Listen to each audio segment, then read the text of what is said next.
जय हिंद दोस्तों, स्वागत है आप सभी का। पिछले वीडियो में हमने आप सभी को बताया था कि हमारा जो मगध 16 महाजनपद है उनकी राजधानी और उनके क्षेत्र के बारे में हमने थोड़ा सा हर्यंक वंश के संस्थापक बिंबिसार के बारे में जाना, जो कि हमारे मगध के राजा थे। मगध का जो स्थापना बिंबिसार करते हैं और वो अपना राजधानी कहाँ बनाते, राजगृह बनाते हैं। वो 544 ईसा पूर्व में गद्दी पे बैठते हैं और क्या करते हैं, ये मगध को अपना राजधानी राजगृह बनाते हैं। तो जो बिंबिसार थे वो क्या किए, अपना जो साम्राज्य है उसको विस्तारित करने के लिए उन्होंने वैवाहिक संबंध भी बहुत ज़्यादा बनाया। जहाँ भी जाते थे वो विवाह करते थे और विवाह कर लेते थे, अपना दहेज में क्या करते थे, बहुत सारा साम्राज्य को ले आते थे। तो इस तरह से वैवाहिक संबंध स्थापित करके भी जो आपका बिंबिसार था वो क्या किया, अपना साम्राज्य का विस्तार किए। क्या किए, साम्राज्य के विस्तार किए। इस प्रकार बिंबिसार ने जब अवंती के राजा प्रोद्योत का तबियत खराब हुआ था, वो उनकी मृत्यु होने वाली थी। बहुत सारे वैद्यों ने ये बोल दिया कि अब इनकी मृत्यु हो जाएगी। तो ये बात जब पता चलता है बिंबिसार को, और अवंती के राजा बोलते हैं कि जो भी मेरी जान बचाएगा उसको मैं अपना पूरा साम्राज्य दे दूंगा। ये बात पता लगता है जब बिंबिसार को, तो उन्होंने अपना राजवैद्य जीवक को भेजता है। जीवक जाते हैं और अवंती के राजा को सही कर देते हैं, वो ठीक हो जाता है, उसकी मृत्यु नहीं हो जाता है होता है। तो फिर अवंती के राजा जो होते हैं वो बिंबिसार के सामने क्या करते हैं, तो अपनी स्वाधीनता स्वीकार कर लेते हैं और बिंबिसार जो होता है अवंतिका को भी अपने मगध राज में मिला लेता है। अब देखिए, हम इतना बता चुके थे, हम बता रहे थे कि जो बिंबिसार ने वैवाहिक संबंध स्थापित करके भी अपना साम्राज्य का विस्तार किया। जो बिंबिसार जो थे वो क्या किए, वैवाहिक संबंध मतलब ब्याह शादी करके भी अपना जो साम्राज्य का विस्तार किए। वो लोग ब्याह जहाँ जाते थे वहाँ ब्याह कर लेते थे। ब्याह में उनको पूरा मिल जाता था, क्या मिल जाता था, पूरा नगरे मिल जाता था, पूरा उन महाजनपद को अपने में मिला लेते थे। तो इस प्रकार शादी विवाह कर करके दहेज ले लेके क्या किए, अपना मगध का विस्तार किए। कौन, तो बिंबिसार। देखिए, बिंबिसार ने वैवाहिक संबंध स्थापित करके अपना साम्राज्य का विस्तार किया। इनके 4 विवाह हुए। ये जो बिंबिसार जो थे उन्होंने 4 विवाह किया। कितना विवाह किया, 4 विवाह किया। किससे करता है, देखिए, कौशल के नरेश की बहन, कौशल के जो राजा थे उनकी बहन महाकौशला, कौशल के राजा जो थे उनकी बहन महाकौशला से विवाह करते। कौन, तो आपका बिंबिसार महाकौशला से विवाह करते हैं। सबसे पहले महाकौशला से विवाह करते हैं। इनको दहेज में पूरा वाराणसी मिल जाता है। फिर चेटक की पुत्री चलन्ना से विवाह करते हैं। उसके बाद ये चेटक की पुत्री चलन्ना से विवाह करते हैं। मद्र देश की राजकुमारी क्षेमा से भी यह विवाह करते। तो पहला विवाह यह करते हैं महाकौशला से, दूसरी विवाह करते हैं चलन्ना से और तीसरा विवाह करते हैं राजकुमारी क्षेमा से। इन्होंने कुल मिलाकर 3 विवाह किया। कुल मिला के कितने विवाह करते हैं, 3 विवाह करते हैं। 3 विवाह करते, सॉरी 4 विवाह नहीं, 3 विवाह करते। पहला महाकौशला से, दूसरा ये चेटक की पुत्री चलन्ना से और तीसरा क्षेमा से। महाकौशला, चलन्ना और क्षेमा, ये इनकी तीनों पत्नी थी। इन तीनों पत्नी में ये सबसे ज्यादा चलन्ना को ही मानते थे। ये चलन्ना इनकी प्रिय पत्नी थी। अब देखिए, 3-4 को शादी करेगा तो एक होगा जिसको वो सबसे ज्यादा मानेगा। तो जो चलन्ना थी ने उनको वो ये बहुत मानते थे। कौन मानते थे, तो बिंबिसार मानते थे। तो इनकी कितनी पत्नी है, 3। पहला महाकौशला, चलन्ना, क्षेमा। महाकौशला, चलन्ना और क्षेमा, ये क्या है, इनकी पत्नी थी। इनसे ये विवाह किए और विवाह करते थे, और जने विवाह करते थे उन्हीं उनको भी मिल जाता था दहेज में अच्छा खासा महाजनपद या कहा जाता जनपद मिल जाता था। तो इस प्रकार के ब्याह कर करके भी अपना साम्राज्य को बढ़ाए। बिंबिसार की हत्या करके उसके पुत्र अजातशत्रु ने कर दिया। देखिए, जो बिंबिसार होते हैं उनका हत्या, बिंबिसार का जो हत्या है वो अजातशत्रु कर देता है। बिंबिसार को क्या करता है, अजातशत्रु मारकर और उनकी गद्दी पे बैठ जाता है। ये जो अजातशत्रु था ने, ये है चेनल्ला का बेटा था, चेनल्ला का बेटा था। अजातशत्रु किसका बेटा था, चेनल्ला का बेटा था। अजातशत्रु ने कर दी और वह 493 ईस्वी में, 493 ईसा पूर्व में क्या मगध की गद्दी पे बैठा। बिंबिसार की हत्या करके उसके पुत्र अजातशत्रु ने 493 ईसा पूर्व मगध की गद्दी पे बैठा। अजातशत्रु चेनल्ला का बेटा था। अजातशत्रु जो था वो क्या किया था, अपने पिता को मारकर गद्दी पे बैठा था। इसीलिए हरियंक वंश को पितृहंता भी कहते हैं। हरियंक वंश को पितृहंता मतलब अपने पिता को मारकर गद्दी पे बैठा था। तो उसके पुत्र अजातशत्रु ने उसकी हत्या कर दी और वह 493 ईसा पूर्व गद्दी पे बैठा। 493 ईसा पूर्व में वो क्या करता है, मगध की गद्दी पे बैठता है। इसका उपनाम कुनिक था। इसका उपनाम क्या था, कुनिक था। और वह प्रारंभ में जैन धर्म का अनुयायी था।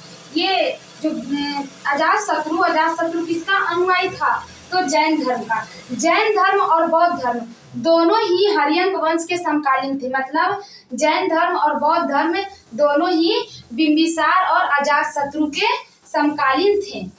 तो अजातशत्रु किसका अनुयायी था, जैन धर्म। अजातशत्रु जैन धर्म को मानने वाला था, जबकि हम बताए थे कि बिंबिसार जो थे वो बौद्ध धर्म को मानते थे।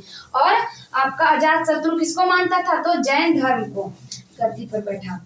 इसका उपनाम कुनिन था। वह प्रारंभ में जैन धर्म का अनुयायी था। अजातशत्रु ने 32 वर्ष तक मगध पर शासन किया। अजातशत्रु कितना वर्ष तक मगध पर शासन करता है, 32 वर्ष तक। 52 वर्ष तक बिंबिसार करते हैं और 32 वर्ष तक अजातशत्रु मगध की गद्दी पर बैठता है और कुल 32 वर्ष तक मगध पर शासन करता है। कितने वर्ष तक, 32 वर्ष तक। अजातशत्रु के मंत्री वर्षकार या इसी ने वैशाली जीतने में मदद किया था। अजातशत्रु का एक बहुत ही योग्य मंत्री था। अजातशत्रु का एक बहुत ही योग्य मंत्री था। उसी ने किसको, तो अजातशत्रु को वैशाली जीतने में मदद किया था। ये जो बिंबिसार थे ना, वो वैशाली को नहीं जीत पाए थे।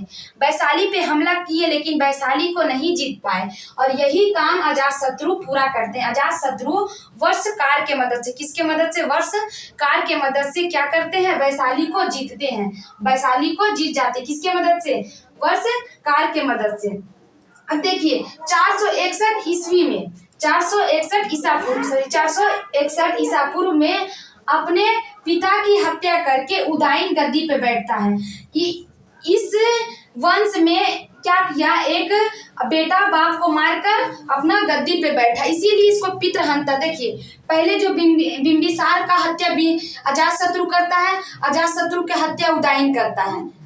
इस प्रकार क्या करते हैं, अपने पिता को ही मारकर गद्दी पे बैठता है, इसीलिए पितृहंता इसे कहते हैं। तो अजातशत्रु का जो मंत्री है वो वैशाली जितवा देता है। अजातशत्रु का जो मंत्री है, कौन मंत्री है, तो वर्षकार, वो किसको जितवा देता है, तो वैशाली को जिता देता है। देखिए 461 ईस्वी में अपने पिता की हत्या करके उदाइन गद्दी पे बैठता है। मतलब किसकी, अजातशत्रु का हत्या कौन करता है, उदाइन अजातशत्रु का बेटा क्या करता है, उसका हत्या कर देता है। उदाइन अजातशत्रु का हत्या करके गद्दी पर बैठ जाता है। जो उदाइन होता है वो किसका स्थापना करता है, पाटलिपुत्रा का स्थापना करता है। उदाइन किसका स्थापना करता है, पाटलिपुत्रा, जो अभी पटना है ने, पटना का जो क्वेश्चन आता है कि पटना का स्थापना किसने किया, पाटलिपुत्रा का स्थापना किसने किया था, उदाइन किसका बेटा था, तो उदाइन अजातशत्रु का बेटा था। देखिए उदाइन ने पाटलिग्राम की स्थापना की। उदाइन ने किसका स्थापना किया, पाटलिग्राम को, उसको हम क्या कहते हैं, पटना। पाटलिग्राम को क्या कहते हैं हम, पटना की स्थापना की। वो जैन धर्म का अनुयायी था। वो किसका अनुयायी था, जैन धर्म का। ये उदाइन किसका अनुयायी था, जैन धर्म का। इसका पिता भी जैन धर्म का अनुयायी था और ये भी जैन धर्म के अनुयायी था। लेकिन इसका जो बाबा था, मतलब हम कह सकते हैं बिंबिसार जो थे वो बौद्ध धर्म के अनुयायी थे। इसके बाद जो होता है, उसके बाद आता है हमने क्या जाना तो हर्यंक वंश का अंतिम शासक नागदशक था। हर्यंक वंश का अंतिम शासक कौन है? नागदशक। पहले कौन था? हर्यंक वंश का संस्थापक कौन है? बिंबिसार। बिंबिसार का बेटा कौन था? अजातशत्रु। अजातशत्रु का बेटा उदयन। उदयन का बेटा कौन है तो नागदशक। ये हर्यंक वंश का अंतिम राजा नागदशक था। नागदशक का शासन काल उतना ज्यादा नहीं चलता है, ये बहुत ही कम शासन काल में ही इनका हत्या करवा दिया जाता है, जिसके कारण इनकी मृत्यु हो जाती है। ये नागदशक उतना योग्य शासक नहीं बन पाते हैं। अगर क्वेश्चन आएगा कि हर्यंक वंश का अंतिम राजा कौन था तो नागदशक। पाटलिपुत्रा का स्थापना किसने करवाया? उदयन। उदयन किसका बेटा था? तो उदयन किसका बेटा? पाटलिपुत्रा का स्थापना किसने किया? उदयन ने किया। पाटलिपुत्रा का स्थापना किसने किया? उदयन ने किया। उदयन का जो बेटा था वो नागदशक होता है। जो अंतिम राजा होता है हर्यंक वंश का, अंतिम राजा हर्यंक वंश का नागदशक होता है। नागदशक को उसके अमात्य शिशुनाग वंश का स्थापना किया जाता है। नागदशक को मारकर, नागदशक के जो सेनापति होता है उसको मारकर किसका स्थापना करता है? शिशुनाग वंश का। हर्यंक वंश के बाद कौन सा वंश आता है? शिशुनाग वंश। नागदशक को मारकर शिशुनाग वंश का स्थापना किया जाता है। शिशुनाग ने अपनी राजधानी पाटलिपुत्रा से हटाकर वैशाली को रखा। जो उदयन था, उदयन ने क्या किया? पाटलिपुत्रा का स्थापना किया और अपनी राजधानी किसको बनाया? पाटलिपुत्रा को बनाया। लेकिन जब नागदशक को मारकर जब ये आपका शिशुनाग बनता है, शिशुनाग राजा बनता है, तो वो क्या करता है? पाटलिपुत्रा को राजधानी हटाकर वैशाली बनाता है, वैशाली में स्थापित करता है। किसमें स्थापित करता है? तो वैशाली में स्थापित करता है अपना राजधानी। किसको हटाकर? तो पाटलिपुत्रा को हटाकर शिशुनाग वैशाली में राजधानी बनाता है। ये जो राजधानी को परिवर्तन करने का परंपरा एकदम सूर्य से चला आ रहा था। देखिए पहले जो बिंबिसार था वो की करता है आपका राजगिरी बनाता है, उसके बाद उदयन पाटलिपुत्रा, फिर ये आते हैं आपका शिशुनाग, वो क्या करते हैं? फिर से उसको वैशाली बना देते हैं। तो इस प्रकार क्या हो रहा था? मगध का राजधानी चेंज हो रहा था। उसके बाद जो शिशुनाग था, शिशुनाग ने अपनी राजधानी पाटलिपुत्रा बनाया। शिशुनाग का उत्तराधिकारी कालाशोक था। कालाशोक शिशुनाग का बेटा कौन है? कालाशोक। तो शिशुनाग वंश का जो उत्तराधिकारी था कौन था? कालाशोक। शिशुनाग वंश का उत्तराधिकारी कौन था? कालाशोक था। शिशुनाग के बाद उसका बेटा कालाशोक गद्दी पर बैठता है और वो राजधानी पाटलिपुत्रा ले गया। शिशुनाग वंश का अंतिम राजा नंदीवर्धन था। देखिए शिशुनाग का उत्तराधिकारी कालाशोक था, राजधानी पाटलिपुत्रा से ले गया। ये जो कालाशोक था वो फिर से किया पटना को ही राजधानी बनाया। कौन? तो आपका कालाशोक। कालाशोक क्या करता है? फिर से वैशाली से राजधानी पटना बनाता है। मगध का राजधानी वैशाली से पटना बनाता है। पाटलिपुत्रा कौन बनाता है? तो अशोक बनाता है। तो शिशुनाग वंश का उत्तराधिकारी, शिशुनाग का बेटा कौन था? कालाशोक। शिशुनाग ने किस वंश का स्थापना किया? शिशुनाग वंश का। किसको मारकर? तो नागदशक को मारकर शिशुनाग वंश का स्थापना करता है और शिशुनाग वंश का अगला उत्तराधिकारी होता है आपका कालाशोक होता है। ये की करता है? फिर से जो राजधानी होता है उसको पटना बनाता है। कौन? तो कालाशोक। अब देखिए इसका जो अंतिम राजा आपका शिशुनाग वंश का अंतिम राजा नंदीवर्धन होता है। अंतिम राजा कौन होता है? नंदीवर्धन। शिशुनाग वंश का अंतिम राजा नंदीवर्धन होता है और नंदीवर्धन को मारकर नंद वंश का स्थापना होता है। देखिए न से नंदी वंश को मार दिया और नंद वंश का स्थापना किया। नंदी वंश को मारकर जो नंदी होता है नंदीवर्धन को मारकर नंद वंश का स्थापना करता है। कौन? महापद्म नंद नंदीवर्धन को मारकर और किसका स्थापना करता है? तो नंद वंश का स्थापना करता है। उसके बाद नंद वंश के बाद आता है नंद वंश के संस्थापक महापद्म नंद होते, उसके बाद उसके अंतिम राजा धनानंद होता, उसके बाद मौर्य वंश का स्थापना होता है। तो हम कल मौर्य वंश के बारे में और आपका